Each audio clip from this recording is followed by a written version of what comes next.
예, 조금 전 일본에서는 아키히토 일왕의 퇴위 행사가 마무리됐습니다. 1989년 즉위한 지 30년 만에 물러나는 것입니다. 왕위를 살아서 물려주는 것은 202년 만입니다. 아키히토 일왕은 일본이 일으킨 전쟁에 반성한다는 뜻을 밝혀왔습니다.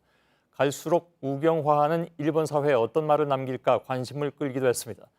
일왕으로서 마지막 공식 자리에서 일본과 세계인의 안녕과 행복을 기원한다고 말했습니다. 완곡하게 평화의 메시지를 던진 셈이죠. 윤서령 도쿄특파원을 연결하겠습니다. 자, 윤 특파원, 퇴위 의식이 그렇게 길게 진행되진 않은 것 같군요. 네, 퇴위의식은 일왕의 왕궁인 고교에서 오후 5시부터 10분 동안 진행됐습니다. 아키히토 일왕은 일왕으로서의 마지막 발언에서 새 시대가 평화롭기를 바란다고 말했습니다. 헌법이나 과거사에 대한 별도의 언급은 없었는데요. 직접 들어보겠습니다. 예. ここに我が国と世界の人々の安寧と幸せを祈ります。 네, 반면 아베 총리는 인사말에서 과거 본인이 개헌에 대한 의욕을 강하게 드러낼 때 자주 사용했던 표현인데요. 자랑스러운 일본의 밝은 미래를 만들어가겠다라고 밝혔습니다. 예, 아키히토 일왕은 전쟁을 경험한 마지막 일왕이기도 하죠. 우리에게는 2005년에 종전 60주년에서 사이판에서 전몰자들을 추도한 장면이 인상적으로 기억되기도 합니다. 네, 아키히토 일왕은 일본이 일으킨 전쟁 피해 지역을 다니는 위령의 여행을 다녔습니다. 2015년에는 태평양 팔라우를 찾았고 2005년 사이판에서는 한국인 위령 평화탑을 방문하기도 했습니다. 제2차 세계대전에서 20만 명 넘는 피해자를 냈던 오키나와는 11번 향하기도 했습니다. 예. 아무튼 아키히토 일왕의 그런 행보는 아베 행보와는 굉장히 좀 대조적으로 비친 건 사실이긴 합니다.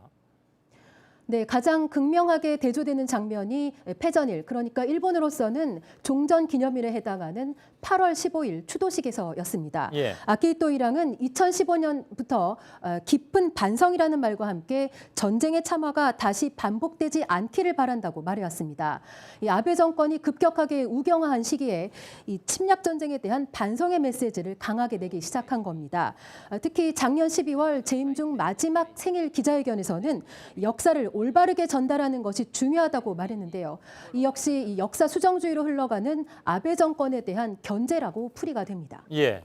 그러나 냉정하게 보자면 일본 왕을 국가 권력의 중심에 둔 일본의 천황제, 이것이 이제 제국주의 시대 일본의 어떤 식민지 문제 이런 것에 또 이제 침략 전쟁의 이론적 토대로 사용돼 왔던 그런 지적도 분명히 있지 않습니까?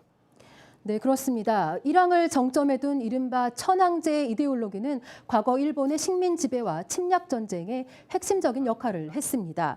2차 세계대전에서 진 후 일본의 왕은 이 정치적 실권이 없이 권위만 갖는 상징적인 존재로 남았습니다. 하지만 이 상징적인 존재로 격화된 일왕의 새 모델이 오히려 전쟁 책임에 대한 비판을 모호하게 한다는 등의 문제점을 드러내고 있습니다. 예.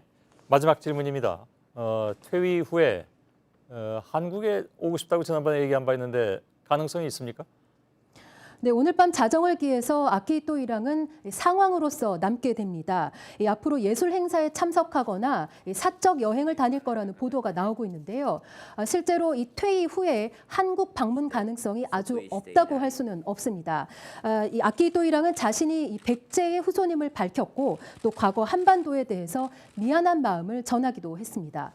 이와 관련해서 문재인 대통령은 아키히토 일왕에게 서한을 보내서 퇴위 후에도 양국 관계 발전을 위해 힘써주기를 기대한다고 밝혔습니다. 예, 알겠습니다. 도쿄에서 윤서령 특파원이었습니다.